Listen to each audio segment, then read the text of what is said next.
नमस्कार दोस्तों, स्वागत है आपका अपने YouTube channel study with philosopher Baba में।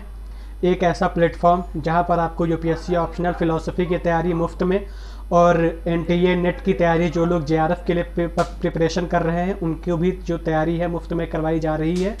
हम चारवाक दर्शन पर बात कर रहे थे और आज हमारे चारवाक दर्शन का तीसरा सेशन है और आई होप कि आज ही चारवाक फ़िलोसफी ख़त्म हो जाए। तो हमने चारवाक फ़िलोसफी में बात की थी कि अनुमान किसे कहते हैं, अनुमान की डेफिनेशन जानी थी, अनुमान प्रमाण की डेफिनेशन जानी थी और उसमें ये जानने की कोशिश की थी कि अनुमान की डेफिनेशन होती क्या है। तो हमने जाना था कि किसी ज्ञान के आधार पर होने वाला दूसरा ज्ञान अनुमान कहलाता है। जैसे चारवाक की ज्ञान मीमांसा में प्रत्यक्ष को महत्ता दी गई है, तो प्रत्यक्ष के आधार पर प्रत्यक्ष के बाद होने वाला ज्ञान अनुमान कहलाता है। हमने ये जाना था। उसके बाद हमने व्याप्ति के बारे में जाना था कि व्याप्ति किसे कहते हैं। तो हमने ये जानने की कोशिश करी थी कि व्याप्ति होती क्या है, एग्जाम्पल के थ्रू हमने जानने की कोशिश करी थी। उसके बाद हमने जाना कि व्याप्ति जो है अनुमान का प्राण तत्व है। व्याप्ति क्या है? व्याप्ति अनुमान का प्राण तत्व है। व्याप्ति अनुमान का प्राण तत्व है। चारवाकों ने इसी व्याप्ति का खंडन किया था, जिसके आधार पर उन्होंने सारे प्रमाण का खंडन कर दिया था। तो आज हम उसके आगे की बात जानने की कोशिश करेंगे कि चारवाकों ने कैसे जो व्याप्ति का खंडन करने के लिए जो 4 तर्क दिए थे वो 7 तर्क क्या थे, 7 तर्क था। तो जो चारवाकों ने कहा था, उन्होंने चारवाकों का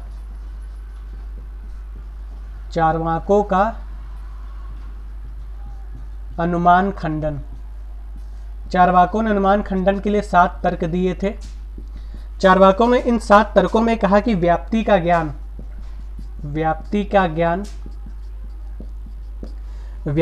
ज्ञान प्रत्यक्ष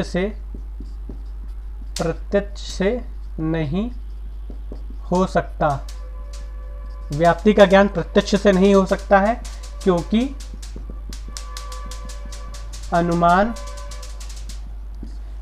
अनुमान टिका ही व्याप्ति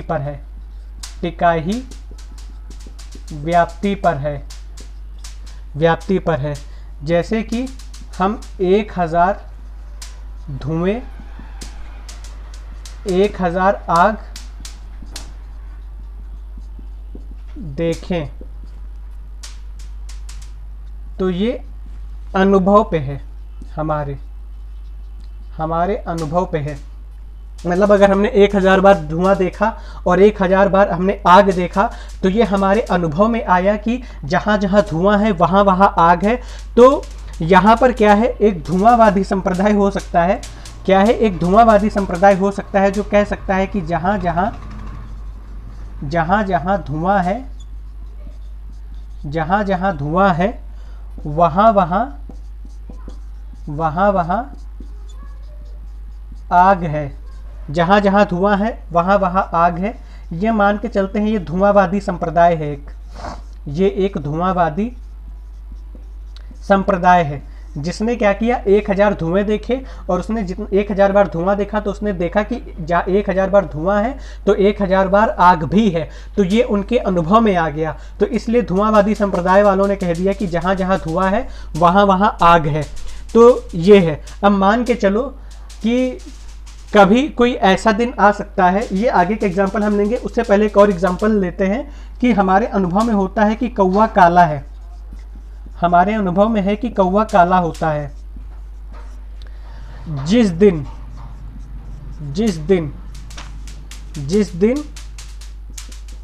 एक सफेद कौवा दिख गया तो उस दिन यह भ्रम हमारा टूट जाएगा कि सभी कौवे काले होते हैं। उस दिन हमारा ये भ्रम टूट जाएगा कि सभी कौवे काले होते हैं। उस दिन ये साबित हो जाएगा कि जरूरी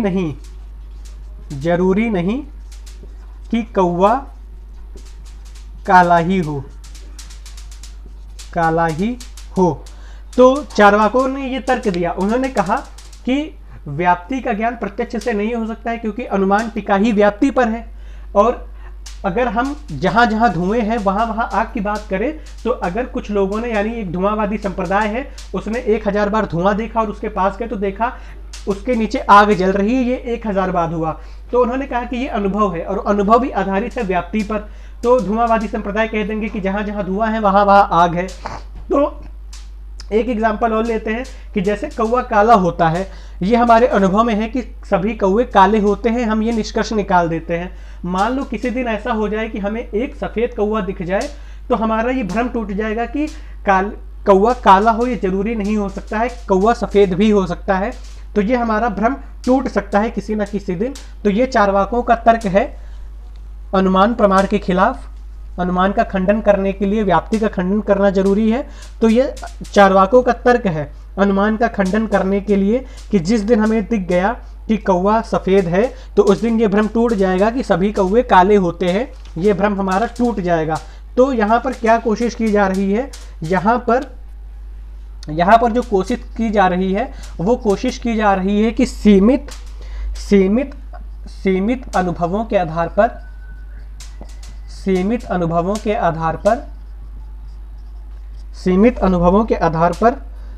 असीमित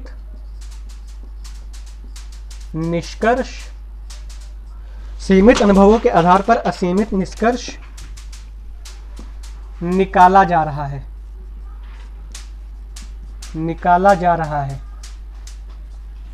सीमित अनुभवों के आधार पर असीमित निष्कर्ष निकाला जा रहा है और निकाला जा रहा है। लेकिन दर्शन की दुनिया में ऐसा संभव नहीं है। क्योंकि यहाँ पर देखो, अभी हमने एग्जाम्पल की बात करी कि कौवा जो है सफ़ेद, कौवा काला होता है, तो हमने कहा कि किसी दिन ऐसा हो सकता है कि कोई कौवा हमें सफ़ेद दिख जाए और हमें पता चले कि कौवा काला नहीं होता है, ये ज़रूरी तो नहीं। तो यहाँ पर बात कर रहे हैं, चार्वाक कह रहे हैं कि सीमित अनुभवों के आधार पर असीमित निष्कर्ष निकाला जा रहा है, लेकिन दर्शन की दुनिया में ऐसा संभव नहीं है, यानी कि सीमित अनुभवों के आधार पर असीमित का निष्कर्ष हम नहीं निकाल सकते। एक एग्जाम्पल ले सकते हैं कि जैसे दिल्ली वालों ने बिहार वालों के प्रति एक धारणा बना रखी है और बिहार के लोगों में जातिवाद के बीच व्याप्ति है। तो यहाँ पर अवैध सामान्यीकरण का दोष हो जाएगा। यहाँ पर क्या हो जाएगा, अवैध सामान्यीकरण का दोष हो जाएगा। इसको एक और एग्जाम्पल से देख लेते हैं कि मान लो कोई लड़का जो है प्यार में धोखा खाया हो तो वो कहेगा कि सभी लड़कियां धोखेबाज हैं। उस लड़के ने धोखा खाया एक सीमित देश और एक सीमित काल में, लेकिन उसने सीमित अनुभव किया कि एक लड़की ने उसे धोखा दिया, तो उसने असीमित का निष्कर्ष निकाल दिया कि सभी लड़कियां धोखेबाज होती हैं। तो यहाँ पर क्या हो गया, जो व्याप्ति हुई वो अवैध सामान्यीकरण दोष को प्रकट कर देगी। इसलिए व्याप्ति का ज्ञान जो है चार्वाक कह रहे हैं, इसलिए व्याप्ति का ज्ञान चार्वाक कह रहे हैं कि प्रत्यक्ष से नहीं हो सकता, प्रत्यक्ष से नहीं हो सकता है, क्योंकि ये सभी पर, एक मना कर दो जाके, क्योंकि ये सभी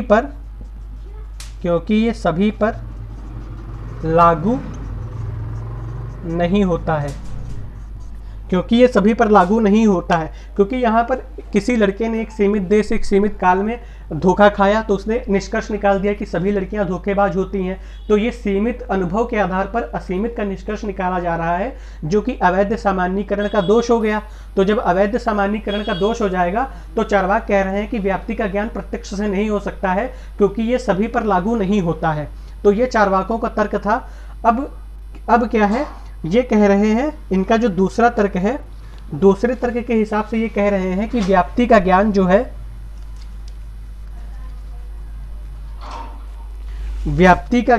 है, अब ये लोग जो चार्वाक कह रहे हैं, ये दूसरा तर्क ये दे रहे हैं कि व्याप्ति का ज्ञान अनुमान से भी नहीं हो सकता है। व्याप्ति का ज्ञान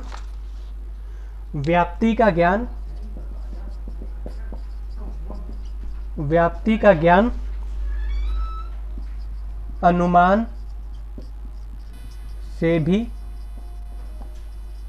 संभव नहीं हो सकता है। व्याप्ति का ज्ञान अनुमान से भी संभव नहीं हो सकता है। इसके पीछे दो कारण उन्होंने बताए। दो कारण बताए। पहला कारण बताया चक्रक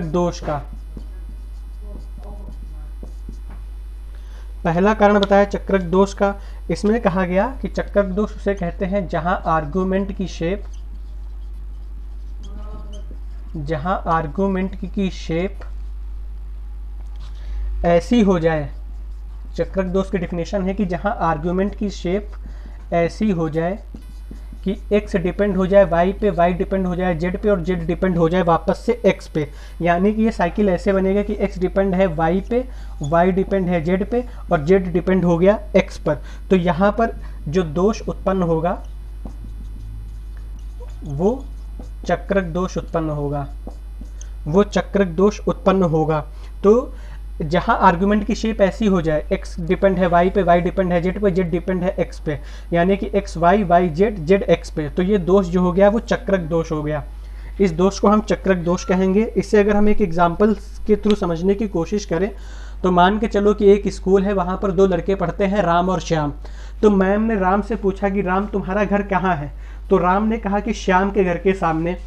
फिर मैम ने श्याम से कहा कि श्याम तुम्हारा घर कहाँ है? तो श्याम ने कह दिया कि राम के घर के सामने। फिर उन्होंने दोनों से पूछा कि राम और श्याम अब बताओ तुम दोनों का घर कहाँ है? तो उन्होंने कह दिया कि हम दोनों का घर आमने सामने है। तो यहाँ पर आर्ग्यूमेंट की जो शेप हो गई वो चक्रक दोष हो गई। यहाँ पर एक चक्र बन गया, एक साइकिल बन गई। क्या बन गई? एक साइकिल बन गई जो कि अंतहीन साइकिल है। ये साइकिल क्या कहलाएगी? चक्रक दोष हो जाएगी। और ये जो तर्क दिया गया है ना, ये तर्क टिके हैं एक दूसरे पर। ये तर्क टिके हुए हैं एक दूसरे पर। तो यहां पर एक और दोष हो जाएगा जिसे हम कहेंगे अन्योन्याश्रय दोष कहेंगे। तो पहला तो इन्होंने कह दिया कि इसमें तर्क टिके एक दूसरे पर होंगे, तो यहाँ पर अन्योन्याश्रय दोष हो जाएगा चक्रक दोष होने के साथ साथ, इसलिए व्याप्ति का ज्ञान अनुमान से संभव नहीं हो सकता है। अब ये पहला कारण था। अब दूसरा कारण इन्होंने जो दिया है वो दिया है अनवस्था दोष का। जो उन्होंने दूसरा कारण दिया है इसी तर्क में, जो दूसरा तर्क है उसमें इन्होंने दूसरा कारण दिया है अनवस्था दोष का। अनवस्था दोष क्या होता है? एक ऐसा तर्क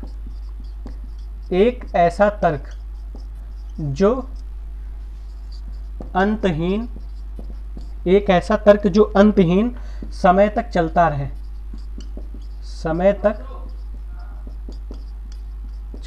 एक ऐसा तर्क जो अंतहीन समय तक चलता रहे।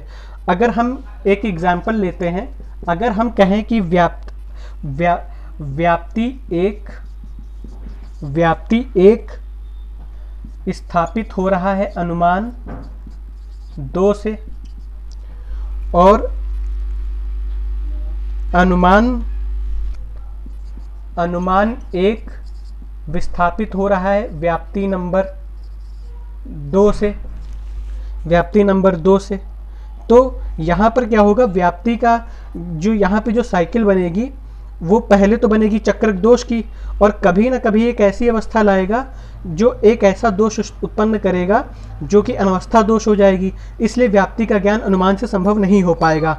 अब ये तो हो गया हमारा कि व्याप्ति का ज्ञान अनुमान से संभव नहीं है। उसके दो कारण थे, चक्रक दोष और अनवस्था दोष। अब हम तीसरा तर्क देखते हैं। इनका जो तीसरा तर्क दिया है, इन्होंने कहा है कि व्याप्ति का ज्ञान शब्द प्रमाण से भी नहीं हो सकता है। शब्द प्रमाण से भी नहीं हो सकता है। व्याप्ति का ज्ञान शब्द प्रमाण से भी नहीं हो सकता है। अब हम जानेंगे कि शब्द प्रमाण क्या होता है। शब्द प्रमाण क्या होता है? तो शब्द प्रमाण का मतलब होता है आप्तोपदेशा शब्दः। इसका मतलब क्या हुआ? इसका मतलब हुआ कि आप्त वचनों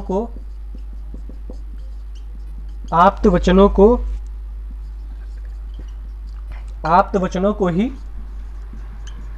शब्द प्रमाण कहते हैं। आप्त वचनों को ही शब्द प्रमाण कहते हैं। और क्या है कि दुनिया, हमारी जो दुनिया है ना, इसके बिना नहीं चल सकती। हमारी दुनिया जो है इसके बिना नहीं चल सकती है। एग्जाम्पल लेते हैं डॉक्टर और मरीज का। सपोज करो आपको डेंगू हो गया, आप डेंगू के लिए डॉक्टर के पास दवा लेने गए, तो डॉक्टर ने आपसे पहले सिम्टम्स पूछा। सिम्टम्स पूछने के बाद उसने अपने एक्सपीरियंस के आधार पर आपको बता दिया कि आपको हुआ है डेंगू, और डेंगू की उन्होंने दे दी दवा। तो आप उनसे तर्क तो भिड़ाएंगे नहीं कि आपने हमें ये दवा दी है तो क्यों दी है। आप क्या करेंगे? डॉक्टर की बात को मान लेंगे और जो दवा वो प्रिस्क्राइब करेगा आप उस दवा को खरीद लेंगे और उस दवा को खाएंगे खुद को सही करने के लिए। तो ये आप्त वचन होते हैं, तो इन्हें ही शब्द प्रमाण कहते हैं। इसे एक तरीके से विश्वास भी कह सकते हैं।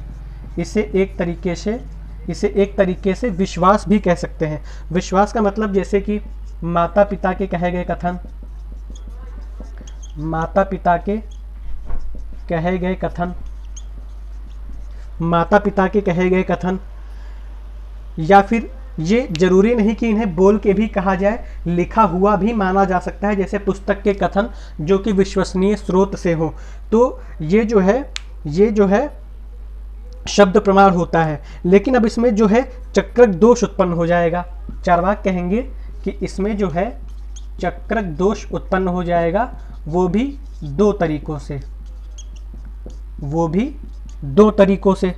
पहला तरीका ये है कि कोई व्यक्ति आप्त है, इसका भरोसा कैसे किया जा सकता है। जैसे कि किसी व्यक्ति की सारी बातें सही, किसी व्यक्ति की कुछ बातें सही, कुछ बातें गलत निकल रही हो। जैसे आप एस्ट्रोलॉजर के पास जाते हैं तो कभी कभी उसकी कही हुई कुछ बात सही साबित हो जाती है, कभी कभी उसकी कुछ बातें गलत साबित हो जाती हैं। तो चार्वाक यहाँ पर कह रहे हैं कि कोई व्यक्ति आप्त है, इसका भरोसा कैसे किया जा सकता है। तो उन्होंने कहा, मान के चलो एग्जाम्पल में कि XYZ में से X ही आप्त व्यक्ति है, X ही आप्त व्यक्ति है। इसका फैसले कैसा होगा? तो इसका फैसला हम कैसे करते हैं? अनुमान के आधार पर करते हैं। तो अनुमान करना पड़ता है कि ये कथन प्रामाणिक है। अनुमान करना पड़ता है कि ये कथन प्रामाणिक है। ये कथन प्रामाणिक है, इसलिए वह आप्त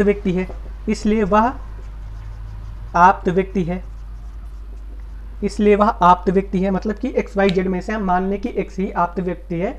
तो हम इसका भरोसा कैसे करेंगे? हम अनुमान करेंगे कि इसके जो भी कथन है वो प्रामाणिक है, इसलिए वो व्यक्ति आप्त व्यक्ति है। तो अब ये कह रहे हैं कि व्याप्ति जो है, आई होप कि आप लोगों ने इतना लिख लिया होगा।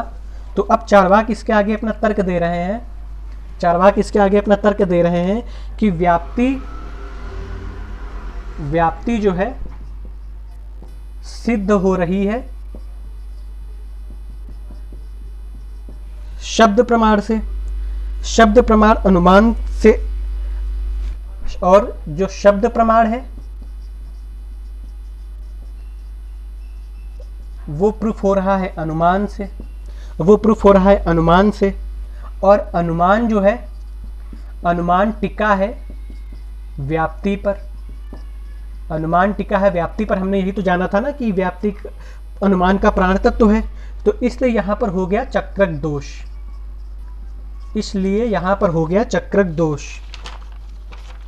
अब क्या है? चक्रक दोष हो गया। दूसरा तर्क ये लोग क्या दे रहे हैं कि शब्द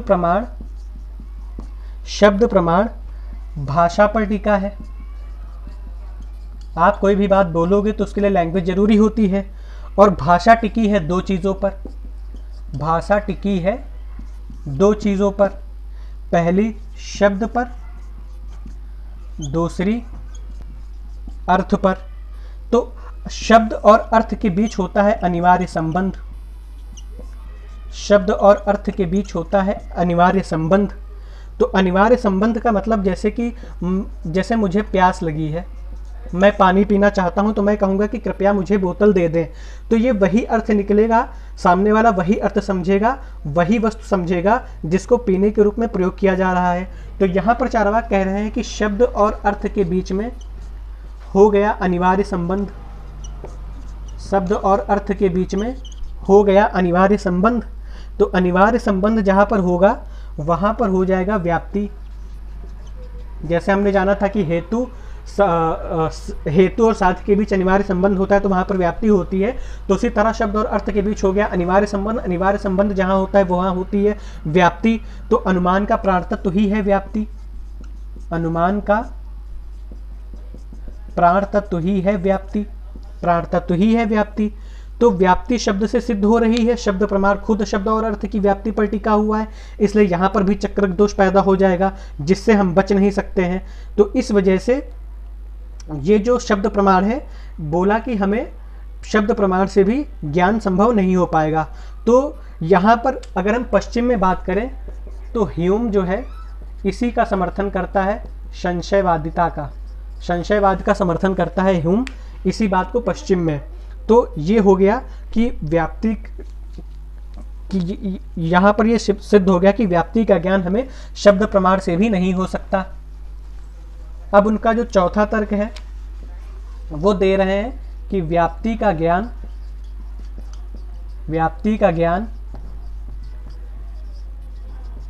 उपमान प्रमाण से भी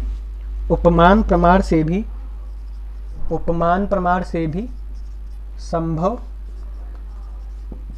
नहीं है। व्याप्ति का ज्ञान उपमान प्रमाण से भी संभव नहीं है। न्याय दर्शन में श्री अन्नम भट्टम ने उपमान की डिफिनेशन दी।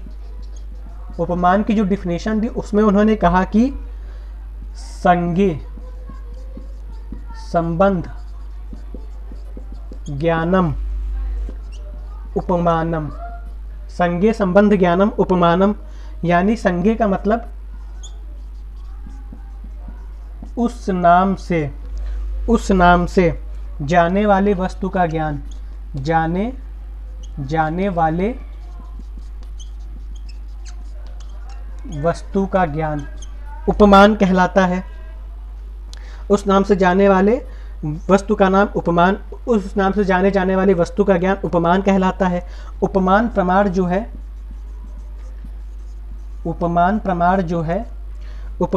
जो है दो वस्तुओं की समानता के, दो वस्तुओं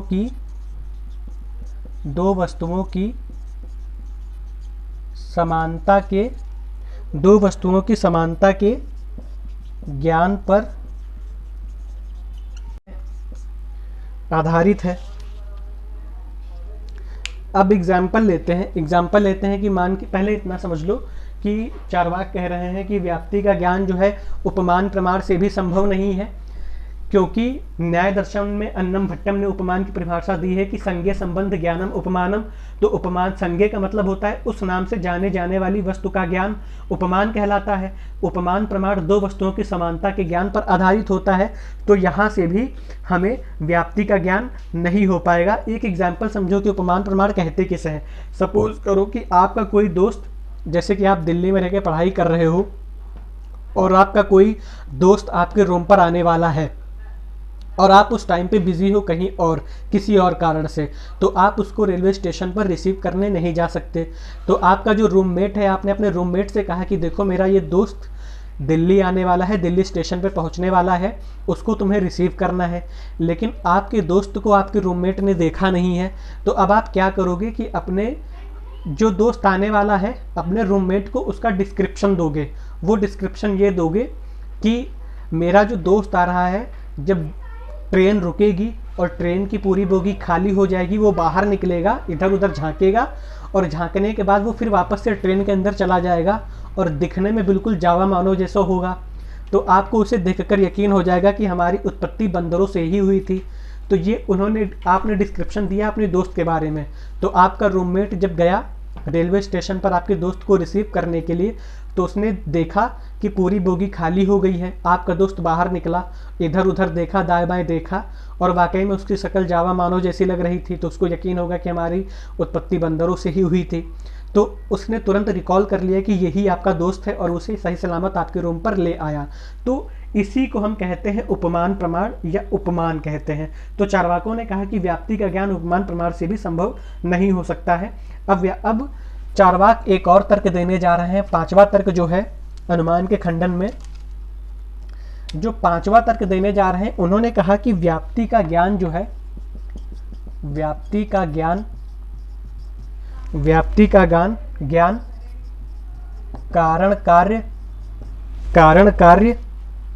नियम से भी संभव नहीं है। व्याप्ति का ज्ञान कारण कार्य नियम से भी संभव नहीं है, क्योंकि कारण से ही कार्य की उत्पत्ति होती है। कारण से ही कार्य की उत्पत्ति होती है। कारण की जैसी प्रकृति होगी, कारण की जैसी प्रकृति होगी, कार्य की प्रकृति भी वैसी ही होगी। कार्य की प्रकृति भी वैसी ही होगी, यानी कि कारण के बिना कार्य संभव नहीं। कारण के बिना भी कार्य संभव नहीं है।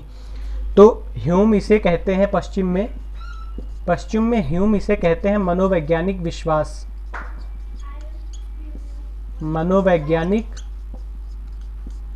विश्वास। तो अब देखो चार्वाक क्या कह रहे हैं। चार्वाक कह रहे हैं कि व्याप्ति का ज्ञान कारण कार्य नियम से भी संभव नहीं हो सकता है। कारण से कार्य की उत्पत्ति होती है। कारण की जैसी प्रकृति होगी, कार्य की प्रकृति भी वैसी ही होगी। तो कारण के बिना कार्य संभव नहीं है। और पश्चिम में ह्यूम जो है इसे मनोवैज्ञानिक विश्वास कह रहे हैं। इसको आप लिख लीजिए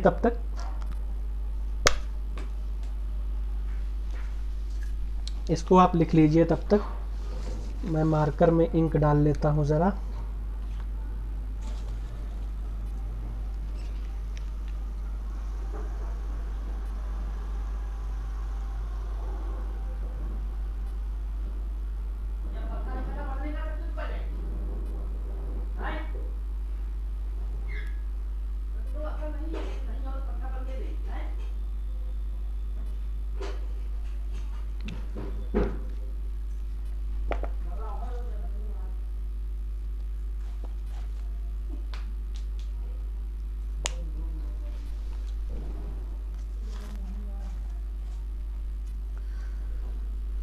तो चार्वाकों ने कहा कि व्याप्ति का ज्ञान कारण कार्य नियम से भी संभव नहीं, क्योंकि कारण से कार्य की उत्पत्ति होती है। कारण की जैसी प्रकृति होगी, कार्य की प्रकृति भी वैसी ही होगी, और कारण के बिना कार्य संभव नहीं। ह्यूम इसे कह रहे हैं पश्चिम में मनोवैज्ञानिक विश्वास।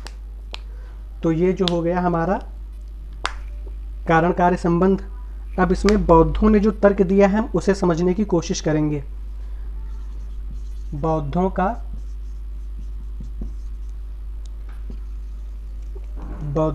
तर्क हम समझने की कोशिश करते हैं कि बौद्धों ने क्या तर्क दिया। बौद्धों का तर्क, हम बौद्धों का तर्क समझने की कोशिश करते हैं। तो बौद्धों ने कहा कि व्याप्ति जो है दो प्रकार की हो सकती है। दो प्रकार की हो सकती है। बौद्धों ने कहा कि व्याप्ति दो प्रकार की हो सकती है। पहली कारण पर,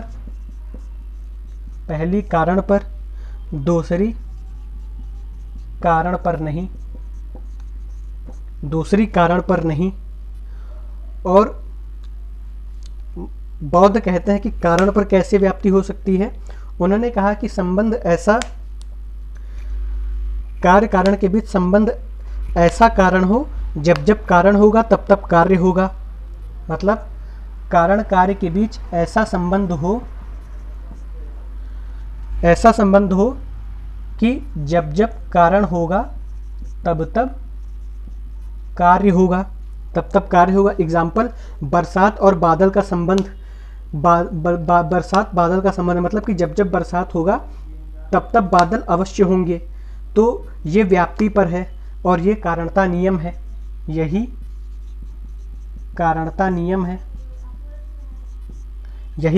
नियम है। और दूसरा उन्होंने जो एग्जाम्पल दिया वो कारण पर नहीं, बौद्ध कहते हैं कि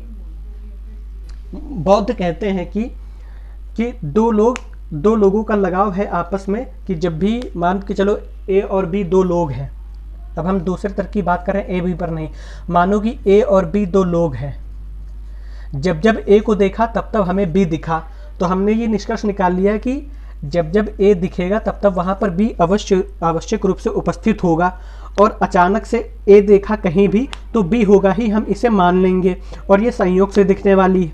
ये मतलब कि ए जब भी दिखेगा बी अवश्य होगा उसके साथ में। तो बौद्धों ने बड़ी मेहनत करके ये तर्क निकाला कि हम व्याप्ति को सिद्ध कर देंगे। अब चारवाक क्या कह रहे हैं कि कारणता का जो नियम होता है वो अनिवार्य नियम होता है, कारणता का जो नियम होता है वो अनिवार्य नियम होता है। और जहाँ पर अनिवार्य नियम होता है वहाँ पर व्याप्ति होती है, और व्याप्ति जहाँ पर होती है वहाँ पर नियत साहचर्य होता है। जैसे कि जहाँ जहाँ ए वहाँ बी, तो इसलिए वहाँ पर व्याप्ति टिक गई, यहाँ पर व्याप्ति की पुष्टि हो गई, अनिवार्य संबंध हो गया, और अनिवार्य संबंध होते ही वहाँ पर व्याप्ति आ गई। व्याप्ति टिका ही अनुमान टिका है व्याप्ति पर, तो यहाँ पर चक्रक दोष उत्पन्न हो गया। तो इस तरह से व्याप्ति का ज्ञान हमें नहीं हो सकता है कारणता के नियम से भी।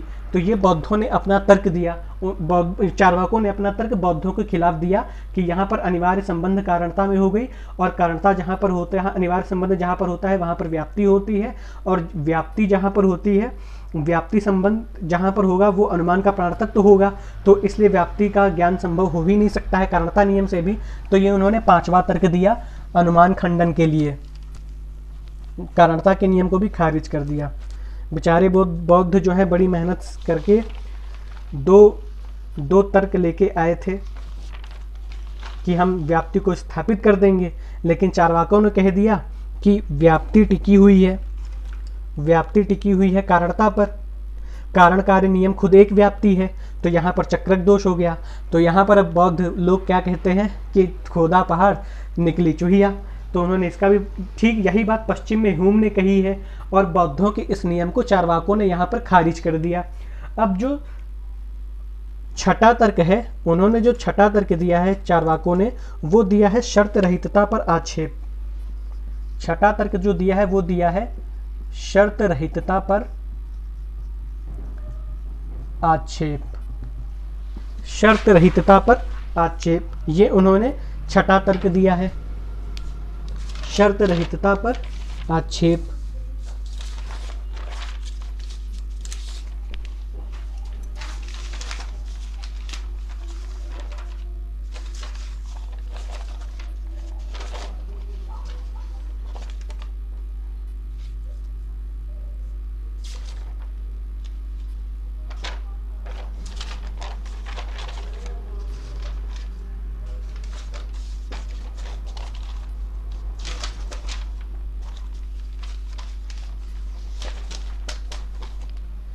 चारवाकों ने जो अगला तर्क दिया है वो दिया है शर्त रहितता पर आक्षेप।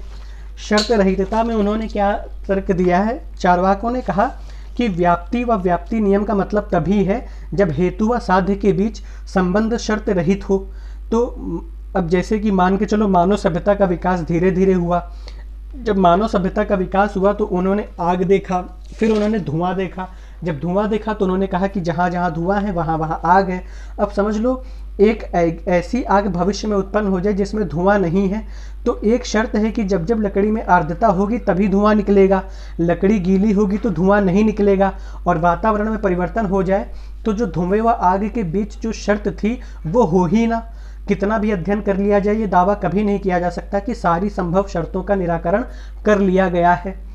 इसलिए भविष्य में कोई भी कंडीशन आ सकती है जिसको अभी हम सोच भी नहीं पा रहे हैं।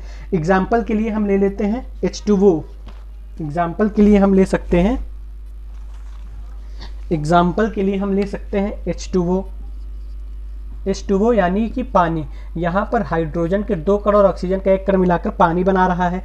तो ये पानी बनने के लिए एक विशेष वातावरण चाहिए, जो कि हमारी पृथ्वी पर ही है, एक विशेष आकाशगंगा है हमारी पृथ्वी, एक विशेष आकाशगंगा में ही संभव है। लेकिन हो सकता है कि कोई वातावरण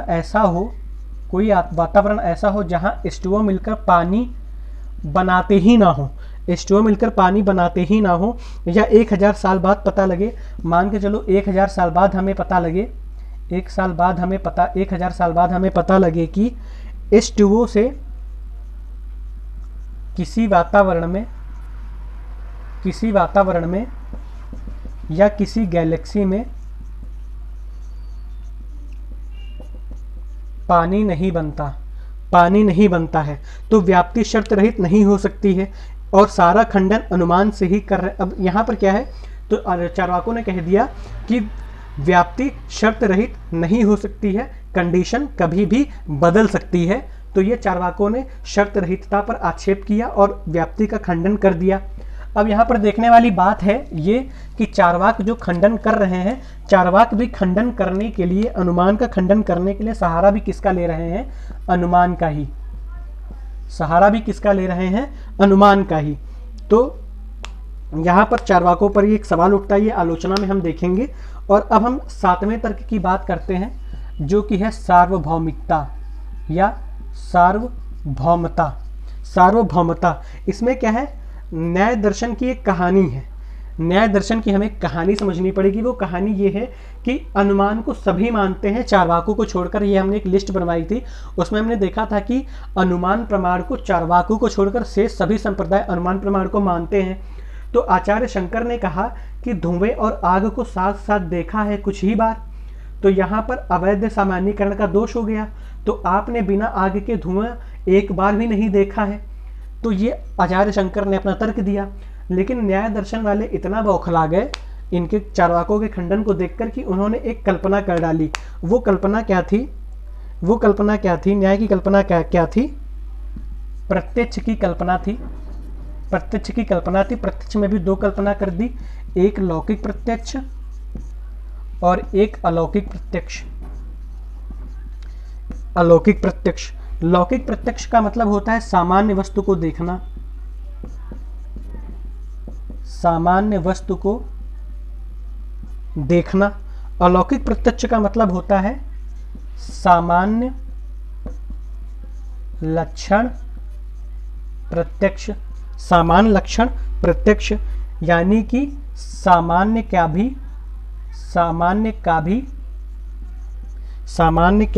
भी प्रत्यक्ष हो सकता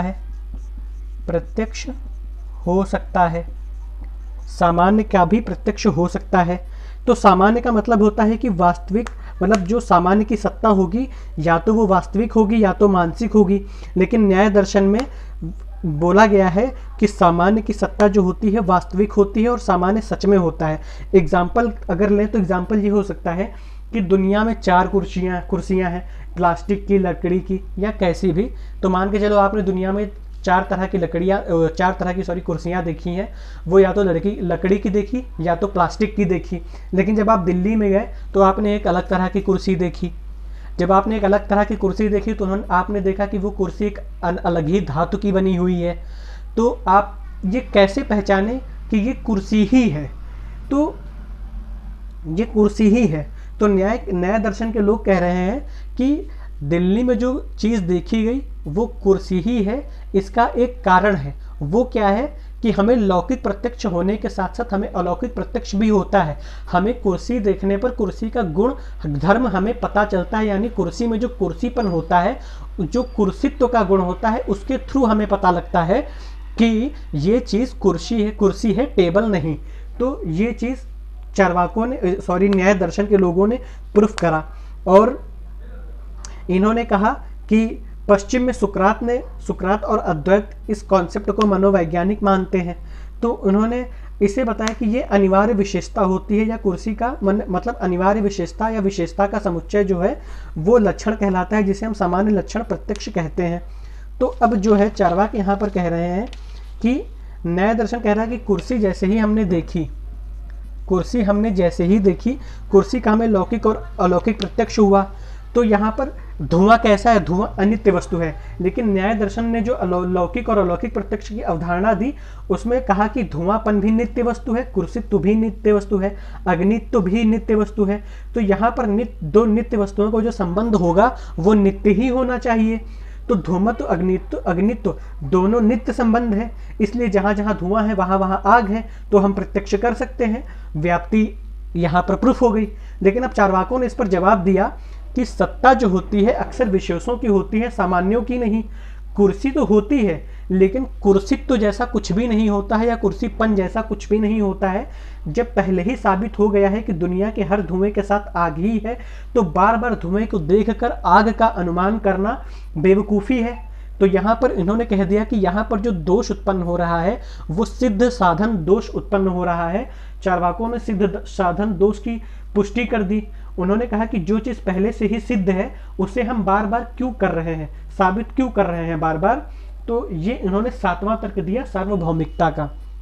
यानी कि चार्वाकों ने तर्क दिया कि न्याय दर्शन वाले कह रहे हैं कि कुर्सी को पहचानने के लिए कुर्सी में कुर्सित्व का गुण होना आवश्यक है, या कुर्सित्व या कुर्सीपन का गुण होना आवश्यक है लौकिक और अलौकिक प्रत्यक्ष के बीच में। तो जैसे जहाँ जहाँ धुआं है वहाँ वहाँ आग की पुष्टि करने के लिए धुआं होता है अनित्य वस्तु, लेकिन न्याय दर्शन की इस अवधारणा के अनुसार धुआं हो गया नित्य वस्तु, अग्नि का गुण हो गया अग्नित्व, तो अग्नित्व भी हो गया नित्य वस्तु। तो दो नित्य वस्तुओं का संबंध भी नित्य होगा।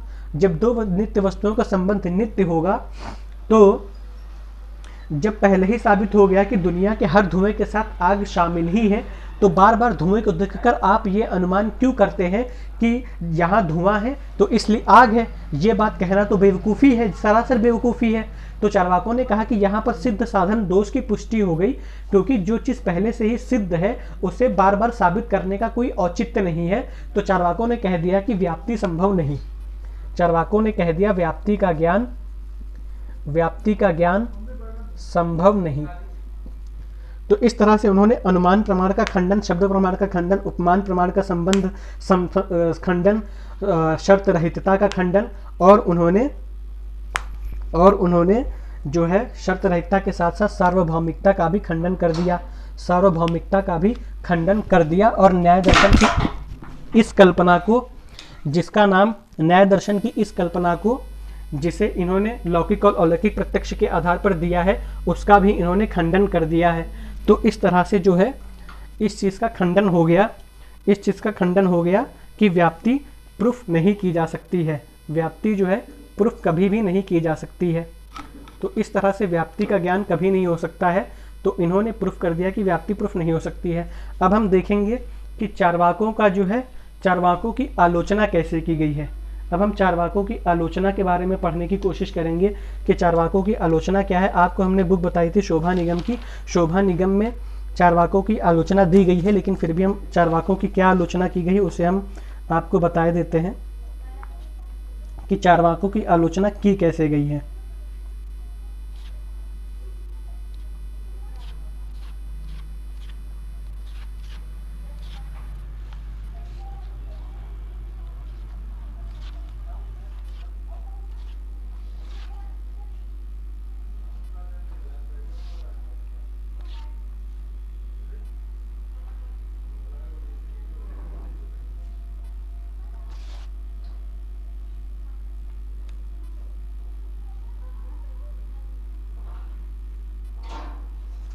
अब हम बात करते हैं चार्वाकों की आलोचना की कैसे गई है। तो जैन मत के अनुसार यदि चार्वाक से यह प्रश्न पूछा जाए कि केवल प्रत्यक्ष को ही क्यों प्रमाण माना जाए, तो वे या तो मौन रहेंगे या तो उत्तर देंगे कि अभ्रांत एवं निश्चयात्मक होने के कारण यह सर्वथा मान्य है। यदि वे मौन रहते हैं तो स्पष्टतः उनके पास अपने मत के लिए कोई प्रमाण नहीं है। यदि वे दूसरे विकल्पों को स्वीकार करते हैं तो फिर वे स्वयं अनुमान की सहायता लेते हैं, क्योंकि कुछ प्रत्यक्षों के निश्चित और असंदिग्ध होने के कारण वे सभी प्रत्यक्षों के भी निश्चित एवं असंदिग्ध होने का अनुमान भी कर लेते हैं। दूसरा, जैन आलोचना करते हैं चार्वाकों की कि प्रत्यक्ष प्रमाण के समर्थन में चार्वाकों का यह कहना निर्विवाद और दोष रहित होता है, अनुमान एवं शब्द पर भी लागू होता है, इसलिए अनुमान और शब्द भी स्वीकार योग्य है।